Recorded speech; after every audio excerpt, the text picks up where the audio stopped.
I mean, if you're a Bears fan, you're thinking forward progress. Come on. 10, 219, 219. Forward Progress, a Chicago Bears podcast with Dan Bernstein and Matt Abaticola on 312 Sports.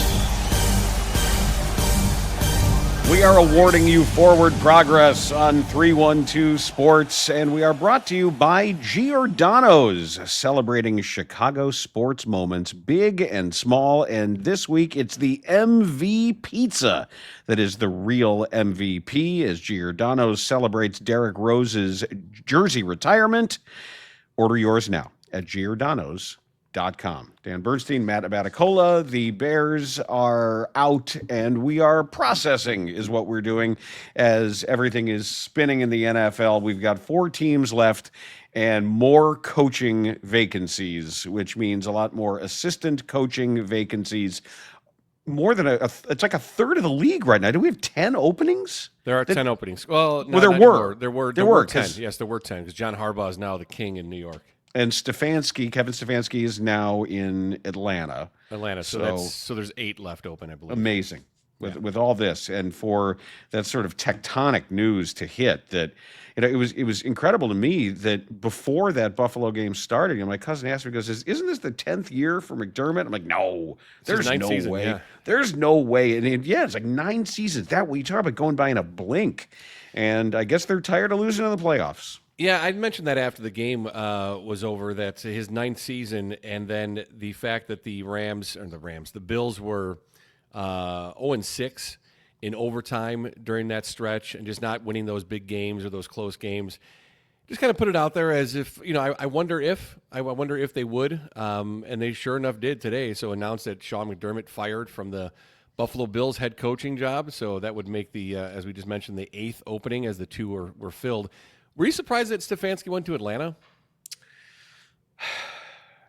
I guess partly yes, but when the owner is as active as he is, and Arthur Blank, and that you can say his last name. It's okay. You can swear here. What's his name? Arthur Blank. Arthur. Just say it. It's okay. You can say it. Arthur Blank. Tell him your name, Sencha. Arthur Blank. It's just fill in your own name. That I guess when the owner can come to find out his real name is Arthur motherfucker. The NFL is always like Arthur Blank. What happened? Well, it was Moskowitz, but they changed it at Ellis Island. It's a blank. Right? They arrived there at Ellis Island. And so he didn't write anything. Oh no! Right. He wrote something. He wrote blank. Yeah. What's your name? I can't spell that. You're just blank. It might. That's not actually so far fetched. Some of the stories about stuff like that. Yeah, it's not. That's true. But it is. But there is like there's like Blankfield and Blankstein and Blank. So it's probably goes back to whatever it is. German or Russian or something like that. But yeah, I hit my finger on the microphone. Ow, it was loud and it hurt. It's like I'm like Caleb Williams. Yeah. I'm going to be doing this the entire the podcast. I'm going to just be going like this, and then the cameras are going to find it, and they're going to wonder if I'm healthy. No, all right, so you were saying about Stefanski and about Arthur. Stefanski, yeah, but something when an owner says, "Look, we're going to pay you this. You've got my support. You've got this amount of control. Here's what we're doing." It must be a pretty nice number, I would think, and to know that you've got at least that sort of guaranteed support. Who knows? I don't know what he was promised, and I don't know what he's looking for in a job, so I'm not going to judge him. Yeah, no, I was kind of surprised by that. I thought he'd go somewhere different. I don't know. I didn't see Atlanta on the target landing for. I never think about them. I don't either. Ever. I really don't. Even when they're good, I don't think about them. It's blame me. I don't know. The Falcons. I think it's that division. I think it's the division, Dan. And the only time I ever paid attention to it was when Brady won a Super Bowl with the Buccaneers. Right. Yeah, no, there's something about the Falcons that have always been an afterthought for me. Okay. Well, it's always. Falcons, Buccaneers, Carolina, right? And who else? In the NFC South?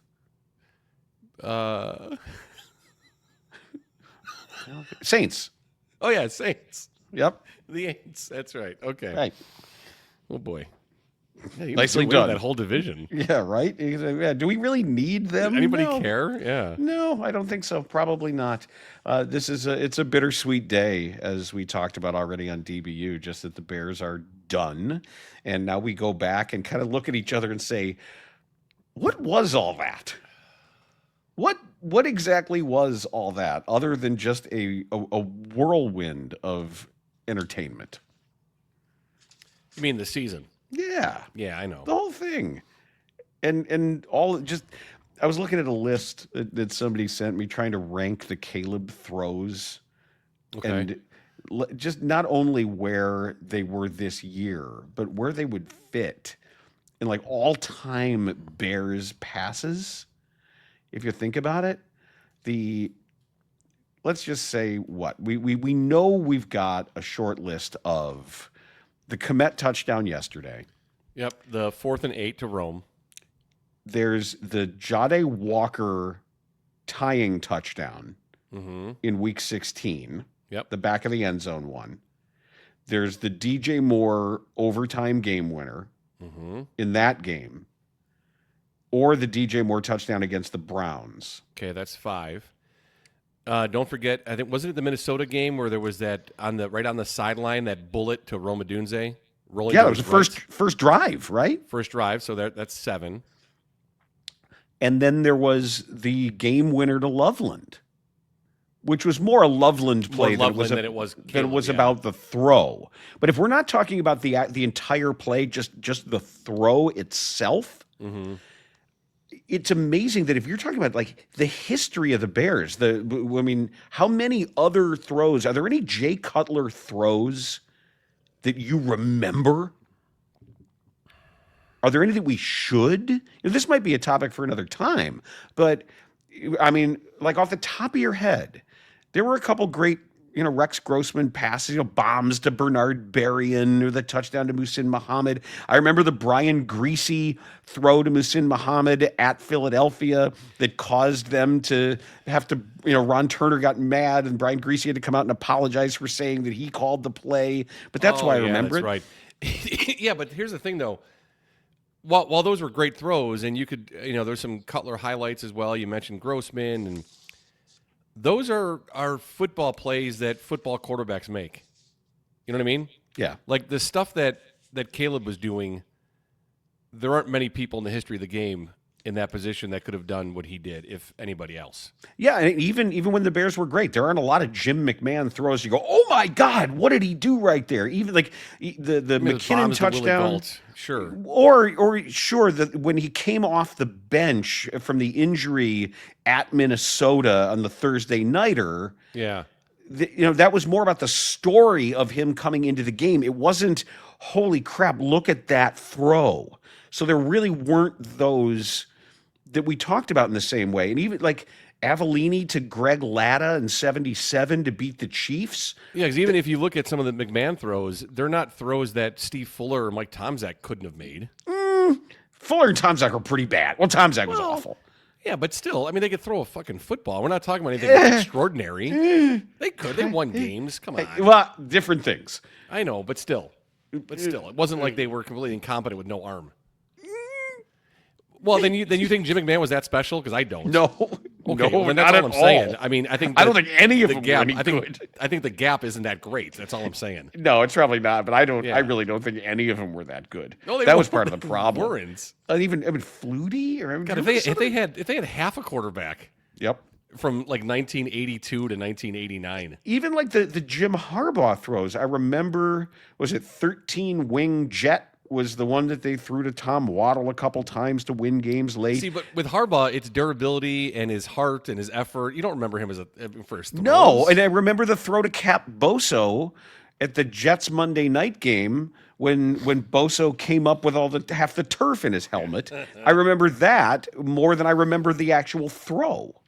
I loved seeing that happen last night to Matthew Stafford after Dom Robb got him. Yeah, he did. And he picked himself up, and there was all the turf stuck in his helmet in the face mask. I love seeing that. I think Dom Robb may have earned another contract of some kind. He may have, because the last 4, 5, 6 weeks of the season.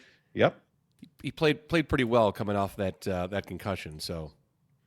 Yeah, we start looking, and we will do that throughout this week and next week. Obviously, when we have a lot of time to talk about the free agents and what they're going to do and the decisions they have to make. I think our guy Big Bill may be elsewhere next year, but I still think it's worth it to go back and hear some of what was said in the wake of season's end last night.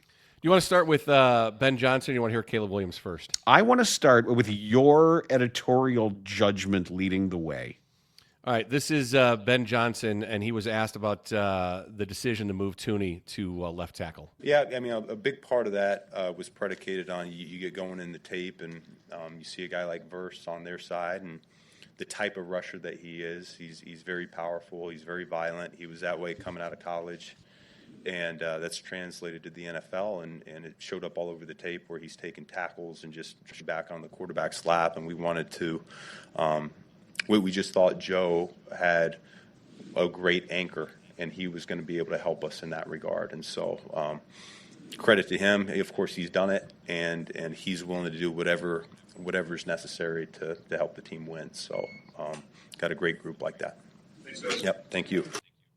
Yeah, I was disappointed that he wasn't asked or didn't talk about Jordan McFadden's play.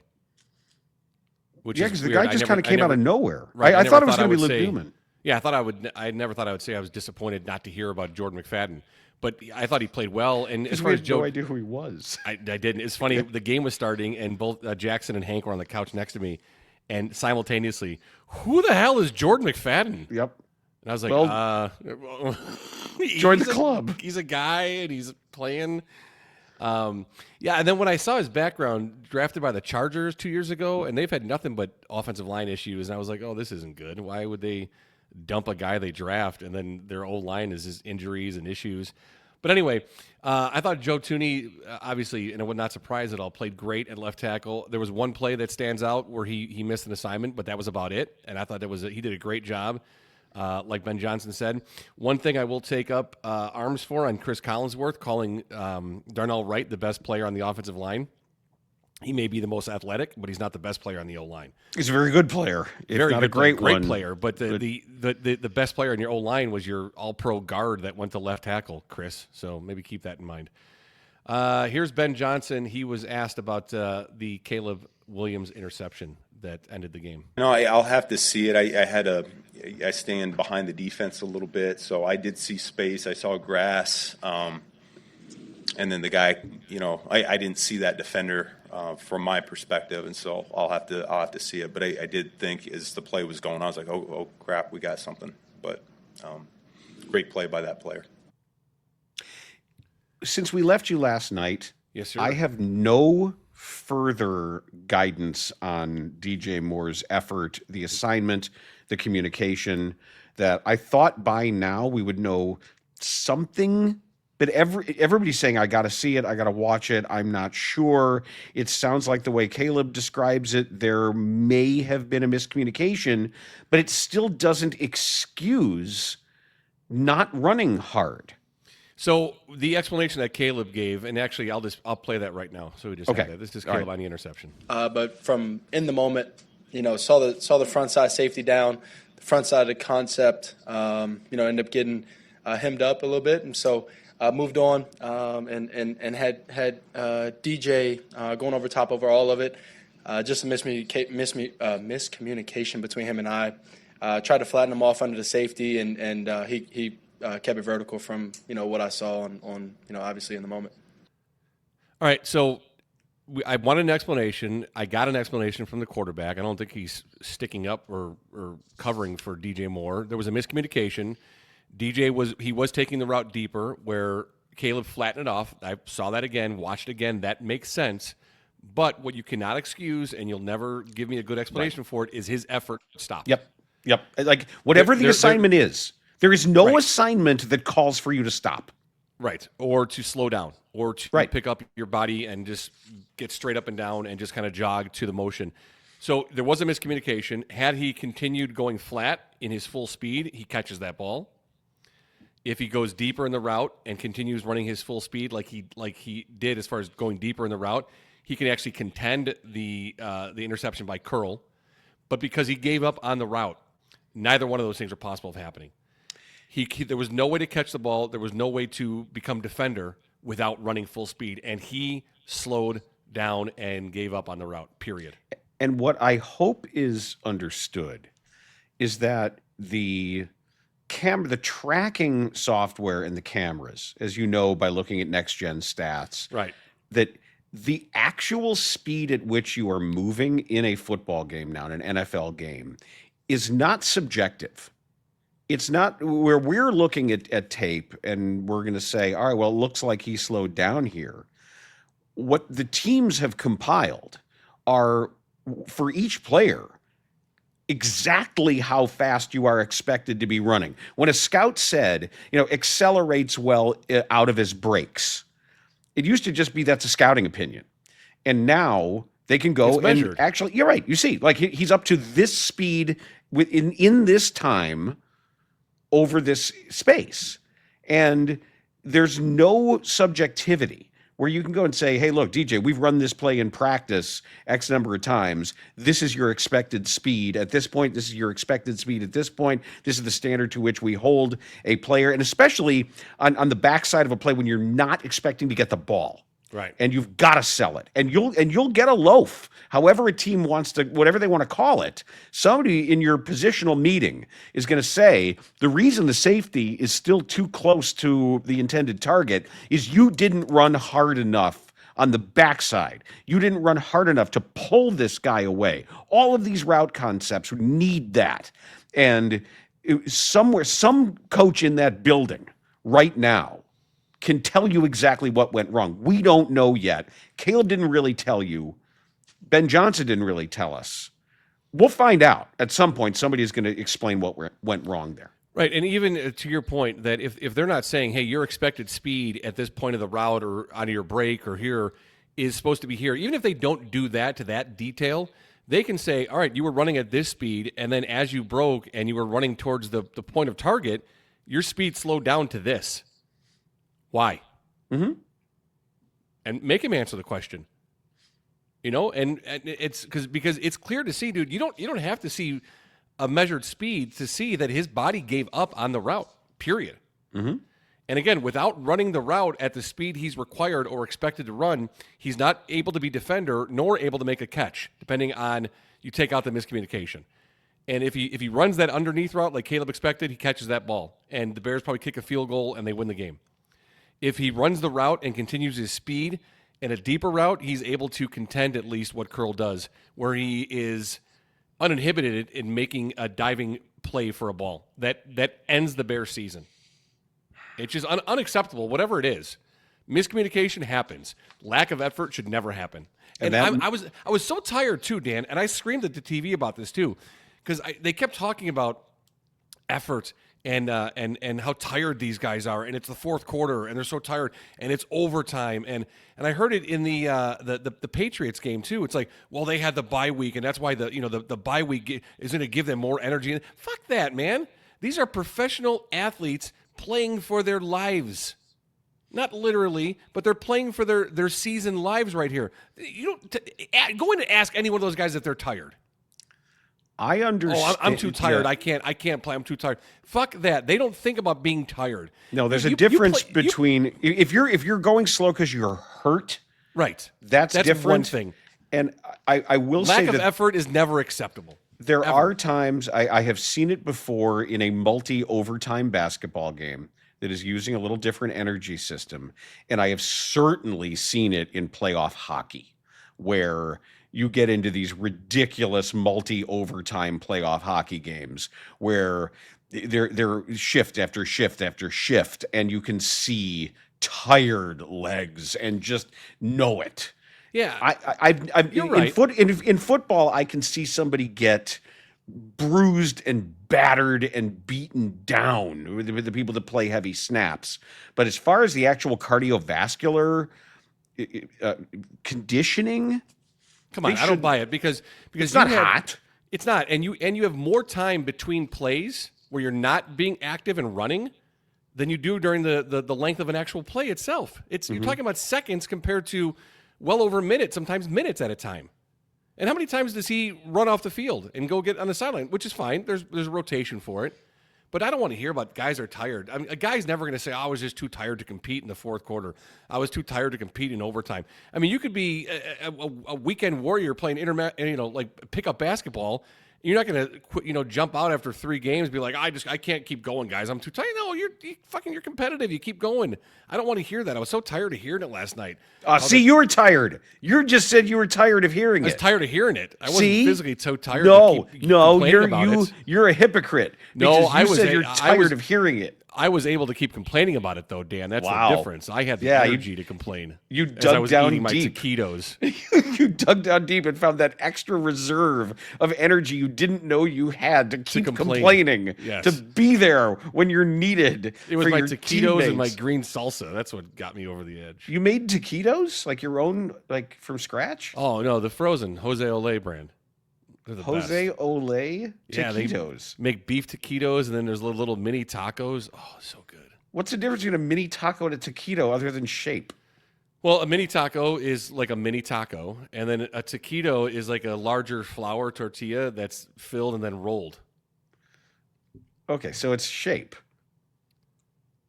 Yeah, they're really both the same. I mean, everything's the same ingredient. It's always the same stuff. It's all different shapes. Do you air fry Taco them? Bell is. Yeah, I know. No, the taquitos I can't wait long enough, so I microwave those, and then the mini tacos I put those in the oven. Okay, well that's what an air fryer's for. I thought it's just perfect. I know, but the air fryer's in the basement, and I would have to come down the stairs to get. I was too tired at that point. The air fryer's in the basement and not in the kitchen? Yeah, I don't leave it on the kitchen counter because it takes up too much space, and it's too big for a cabinet. Yeah, I use the air fryer. I have to unplug Beth's Nespresso. And Okay. if I go to bed before I remember to switch them back out, I catch hell. Oh yeah, yeah. No, I leave it down here. It says, "Look here, I'll show you," because I got a second. There's like a second kitchen down here. I'll show you. See. Wow. And so that's where the air fryer and a second microwave. Yeah. You could rent that out. Yeah, I do to my 10-year-old stepson. They said that looks like a nice place to live down there. That's just the basement? Yeah, and those are just a few of the pictures, the sports pictures on the fridge. Very cool. Yeah, so that's where my air fryer is right there. So All right, I get it. Come all the way down the stairs to get it, and I just wasn't in the mood to do Wow, it. that's a great place. If you ever are in the doghouse with and it's like you got to sleep in the basement. Okay. Oh, that never happens, buddy. We resolve all our conflicts by talking through them like mature adults. Yeah, but still, that's not bad though. If you ever get kicked out for snoring? No, I just get nudged once in a while. But Well, she sleeps really well, so I don't really generally wake her up. Yeah. Well, sometimes if it's bad, she's like, you know what? It's like kicking me out of the face-off circle, and they're like, get out of here. You got to go. Like, hey, All right. Here, one more on. This is Ben Johnson talking about next year. Next season's next season. I mean, it's a whole different group. It's a whole different chapter. It's we'll have to write a whole brand new story, and so that's the thing about this is you put in all this work and you sacrifice and you trust the people around you, and you can't take any shortcuts. So I wish I could say that this is momentum from year one. We'll take it. It doesn't work that way. It doesn't work that way.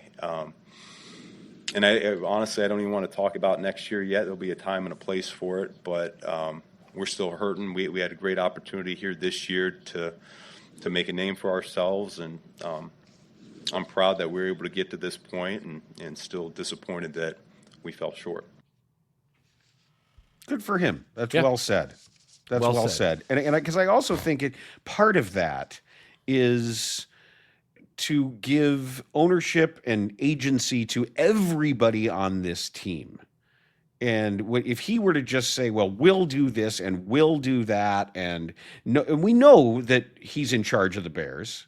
Yeah. And I do think that there's a respect level for everybody involved in a given team and in a given season. And I think there was something else that he said that caught my ear. That he said the men and women of this team.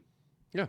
And I don't know that I've heard a coach say that before, or that I've noted a coach say that before, because of the number of people they have who are working in that building and on the sidelines. And I was just glad that he did that. It was he frequently mentions the coaching staff and the support staff in his comments. He's talked about the support staff multiple times in his times meeting with the media. All right, here's Caleb Williams. A couple more from Caleb. Just about what now after this game? Yeah, got to go and watch some film and talk to coach, and then from there it's just work on accuracy, work on my feet in the off season. It's get with the receivers and work with them and things like that throughout the off season, so that we're on the same page. We're starting off hot. For training camp OTAs and then going into next season. Let me ask you this, and we don't need to go any deeper than just the position group. Which one position group are you most excited to see at the start of next season's training camp? And I ask that in regards of how it's going to look different. Oh, well, how hopeful can I be that it will? As hopeful as you want to be. Defensive line. Okay. That is, when I thought about that is the first thing that came to my mind, but it's not what I'm most excited to see. What I'm most excited to see is the wide receiver room. I'm excited to see how that's going to develop and change going in the next season. Do you think DJ Moore is going to be here? I don't think DJ Moore will be here. I don't think Zacchaeus will be here. And I'm curious to see what they do with the return game and the fate of Duvernay as well. Well, the reason I said defensive line is... Well, I mean, that makes the most amount of sense, yes. Even with Odengbo scheduled to come back, I think they need an edge and they need a tackle. Maybe Shamar Turner comes back and ends up being the guy that they think is enough to I think Andrew Billings is going to be gone. But I think that they need two impactful contributors, at the very least, contributors in their defensive line rotation, and at best, two impactful starters. Yeah, I will not disagree with that at all. Will not disagree. And I was really surprised in my thinking through it that I was just most excited about the wide receiver room, because I think there's going to be the most amount of change right there. I think safeties too. They got to decide. Brisker's a free agent, and Byard is going to be 32, 3 or 4 even. Okay. Like there's decisions to be made there, and I generally don't worry about turnover at safety. Yeah, I think that's a place where you can find competence on the market if you want and or develop it. But I don't know. Is his contract up? Is that what it is with Byard, or no? He's still under contract. Because I'm not at all concerned with Kevin Byard being here next year. As far as his durability, his leadership, his performance and productivity on the field, I'm not saying that he's going to match that next year and lead the NFL in interceptions, but I have no issues or qualms with the way he played at all this year. And I didn't see a drop off of no. Matter of fact, no. I was pleasantly surprised with his effort and his production this year. Didn't expect that at all. Gordanos is turning the page to another unforgettable Chicago moment, with the Bears maybe not ending and the Chicago football not ending the way we wanted it this season. So Gordanos is now celebrating Derrick Rose's jersey retirement. A homegrown legend, a Chicago icon, Gordanos will be celebrating with us as the Bulls honor one of the greatest to ever wear the jersey. They're calling it the MV Pizza. And the new pie is a Gordanos salute to the youngest MVP in NBA history, one of the city's most influential sports figures. The MV Pizza celebrates the Chicago native's hefty career with the Bulls by stacking 2 hefty layers of Gordanos' signature pepperoni and topping it all off with a drizzle of homemade Calabrian hot honey. Order yours now at Gordanos.com. All right, one final cut for you, and this is from the aforementioned Jaquan Brisker. Tried to get the number 1 seed, end up being number 2 seed. Got a couple home games here. Like you said, no one expected us to be here, but we did. And, we can hang our heads up high, but the losing part is tough, and obviously the splitting part is going to be tough. So, what's next for you? You going to be here? We will see. Hopefully I am, but if not, the grass is greener. God has my back. I don't tell Nate Hobbs, but well, first of all, they're going to hang their heads up high, which is good. You keep your head. You hold your head high. No, you hang your head high. You hang your head low. Low. You hold your head high, right? But he's going to hang his head high. And then if he'll be here next year, the grass is greener. So I would say just by saying that alone, he's not going to be here if he thinks the grass is greener. Yeah, it's kind of gray. Yeah. The grass is gray, greener. White. What about you? Yeah. Are you going to be here? I don't know. The grass is greener. God's got his back, so he's good. All right. Well, I mean, it sounds like I know he told people that he wants to be here, but if somebody offers so. him, if someone offers him more money, he will want to be somewhere else. And I understand where that that money's greener for sure. But he's got the recency effect of his play in the last game, I think, resonates well for him. People will remember him playing hard and tough throughout that entire game. Oh, I forgot to ask you earlier before we started. The snap. Did you see snap counts anywhere? I haven't yet. I wanted to look at Jalen Johnson. Yeah, because he wasn't out there a whole ton. Nope. And Tyreek Stevenson sure was out there, and he made himself very evident and clear on the screen making plays. I thought Nashawn Wright actually had a pretty good game against Devontae Adams for most of the game. They did really well. The defense did really well in that game. That was just a really well played. I mean, what did you have? 4 sacks in the game as well too. But yeah, I'm curious to see the snap count. I've got it. I have snap counts. Sweet. All right. Bears give it snap to me, Nate. counts. Hey, give it to me, Nate. Jalen Johnson was, with 66 snaps, he played 85% of the snaps. Really? Yeah. I thought that did it. I agree with you that it seemed to be far fewer. The defensive players that played all 78, 100% were Brisker, Edmonds, and Byard. Okay. Booker was at 88%, Nashawn Wright, Jalen Johnson at 85%, Grady Jarrett, 83%, Montez Sweat, 82%, DeMarco Jackson, 69%, nice, and Kyler Gordon, 67%, then Dexter, 63%, Gardner Johnson, 60%, Billings, only 38%, Tyreek Stevenson, 31%, Robinson, 27%, Chris Williams, who's always in the mix a little bit, played 10%, Amen Obangbamiga, 9%, and Elijah Hicks had 1 snap as a defensive back. I have offensive snaps if you're interested as well. Austin Booker did not do much of anything in this game.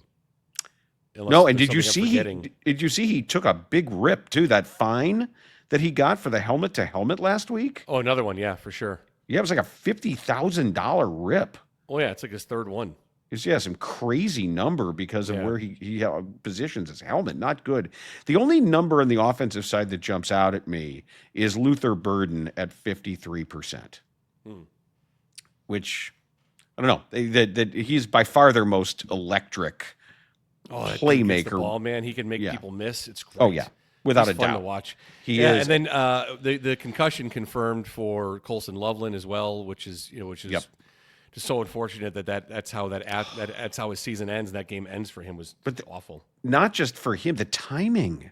The timing when they took him out just as his career arc was making him essentially the second most important skill position player after quarterback at the most important part of these games. Yeah, and what was irritating, too, is that first down and goal situation the Bears had where they couldn't get it in 4 tries. How many times did Chris Collinsworth mention Colston Loveland? Right. At least 3. Yep. Well, you got to keep an eye on Colston Loveland. Well, this is an area where you're going to utilize Colston Loveland. Nothing. They kept pointing him out, immediately before the play, or he's got a one-on-one here, he might get a free release here, and maybe that was just rolled enough over there, or they had a different idea of what the defenses were going to give him. But it shows you that missing him is not great right now. No, I took a look, Dan. I don't know if you'd be interested in this. I took a look at the 4 quarterbacks that were in the NFC, the Final 4, and then Drake May and Bo Nix. And I just wanted to look at their numbers on 4th down. Okay. because we talked about the play of Caleb Williams. He had some spectacular plays on fourth down. So I wanted to see, was he really consistently that good on fourth down? What were the numbers? And then wanted to compare it to other guys. Caleb Williams was 9 for 19 in the season on fourth down for 81 yards, 9 first downs, 2 touchdowns, 1 interception, and a rating of 72.5. All right. Then I want to look at other NFC quarterbacks. Brock Purdy for the season was 3 for 6 for 24 yards. Had 0 touchdowns, 0 interceptions, and a rating of 60.4. Okay. Sam Darnold was 4 for 6 on fourth down for 48 yards, a touchdown, an interception, and a rating of 91. All right. Matthew Stafford was 11 of 15 on fourth down for 156 yards. Jeez. 3 touchdowns, 1 interception, and a rating of 118.3. Wow. And then 2 other quarterbacks that have always been talked about with Caleb coming in the same draft class. Bo Nix on fourth down was 7 of 12 for 136 yards, 1 touchdown, 2 interceptions, and a rating of 86.1. Okay. You ready for this? Yeah. Drake May. Yep. 12 of 14, Jesus. 119 yards, 3 touchdowns, 0 interceptions, and a rating of 141.7. Damn. Yeah. Man, he can put it there. I'll tell you that. He sure can. Yeah, I wanted to look at it because I was curious to see if this was some kind of motivation or part of the decision process for Ben Johnson to be a little more aggressive on fourth down. And if that was the case, I wanted to see if, why didn't that play a part in last night? You're going to be more aggressive. Why take the ball out of your playmaker's hands? And yeah, not bad. 9 of 19, 81 yards, 2 touchdowns, interception, rating of 72.5. But when you look at that in comparison to some other guys that were in the playoffs and in his draft class as well, don't look all that great. Bo Nix pretty good too. Although Yeah, now not bad. he is given way to my guy, who is going to rise like the phoenix from the depths of NFL mediocrity and prove that my feelings when he came out in the draft of the NFL will eventually be found correct. I may be long gone from this world, but at some point someone will say the legacy will be, Bernstein wasn't all that wrong about what he thought about Jarrett Stidham. Well, I'm going to put he's the over-under on his individual turnovers at 1.5. For this week? Yes, for this week at New England. Oh. And I'm going to take the over and put a five-figure number on it. He's going to carve them up. Oh. He's going to carve them like a Christmas goose. We'll see. I have no idea. I'm very concerned because this is all on me here. This is all of a sudden the guy I thought was good and turned out to be bad is getting this chance, and I've got to own whatever happens, and I'm terrified. But we'll see. Maybe Friday's DBU picks, they might surprise you. Who knows? What I do know is that Gordanos is on a roll with its tribute pizzas. The pizza icon recently celebrated the legendary 80s Chicago football team with the pizza, and now they're honoring the legendary Derrick Rose on the occasion of his jersey retirement with a brand new limited edition pie. It is the MV Pizza. And it's a Gordanos salute to the youngest MVP in NBA history, one of the city's most influential figures in sports. The MV Pizza celebrates the Chicago native's hefty career with the Bulls by stacking 2 hefty layers of Gordanos' signature pepperoni and topping it all off with a drizzle of homemade Calabrian hot honey. Order yours now at Gordanos.com. Are you traditionally a pepperoni guy? You don't think you are on pizzas, are you? I mean, not that you don't like it, but no, I have different topping choices depending on exactly which pizza and what kind. I don't. My pizza choices are linked to very specific desires and not like no matter what pizza, these are my toppings. Okay, I don't look at it that way. Like if I'm in New York and I get a slice, just cheese. So I'm generally, and it doesn't matter where it comes from or what style of pizza, it's pepperoni. I love pepperoni on pizza. But I will say that when I get to enjoy a slice of Norm's Pizzeria again in Brooklyn, it'll be cheese only. My first time there, I got a slice of pepperoni and cheese together, and it was great. Pepperoni was great, but there's something about the best New York style pizza that all you need is just cheese, because that's what it should be. Cheese and slightly well done. I like it. I like them to take it off of the pie that's in front of them behind the glass. They turn around, they open the thing, they put the slices in there, and just leave them not totally well done, but just leave them a little bit longer, just a little longer than you otherwise might. That's how Jack likes his pizzas, a little more well done. But yeah, I mean, for me, that a good New York slice is just cheese, and then for a real Neapolitan pizza, like at Beer Church, or when I'm back in Naples, it's just the margarita. That's just, and there's nothing to do other than that for me. Yeah, if I'm doing true Italian style like that, I will do a margarita, and occasionally, depending on the mood, I will ask to add a little prosciutto on there. Okay. Oh yeah, you do like prosciutto. I do because I like the saltiness of the prosciutto, but I don't want it cooked all the way through. I just kind of want it like wilted a little bit. Mm-hmm. Yeah, you want to feel some heat on it. Yeah. This show makes me hungry. I know. Well, we deliberately talk food. I know we do, because it's something we both love. People have asked us to do just a food podcast. We might consider doing like once a week on just food. I wouldn't mind. Yeah. We could I don't know, we could call it something. We'll figure it out. I'm going to think about that, because I think people would like that. I think actually that's a good idea. We could do guests, and I don't think we'd lack guests. I don't think we'd lack for sponsors. No. If we do this right. Just a thought. All right. Yeah. I'm gonna think about that a little further. All right. What else you got for Forward Progress today? Well, I just want to keep an eye just to make sure that throughout this week we're going to be hearing about Bears coaches who are getting interviews elsewhere. Because as we know, right now it's just Eric Bieniemy. Eric Bieniemy with an interview KC. with the Chiefs as their offensive coordinator. And I'm really not that concerned. There might have been a time if I didn't have trust in the head coach and the defensive coordinator the way that I do at the moment. Yeah. It's the kind of thing that might really worry me about losing a positional coach. But you obviously, when you're starting out a head coaching regime, you want to be a place where you know that you can get assistance, other jobs. It's part of what we were talking about, being a cool place to be, being a desirable place to be. So I think you should root for some of these Bears to get bigger jobs, because it's a really good sign. It means your team is good. So we'll monitor that.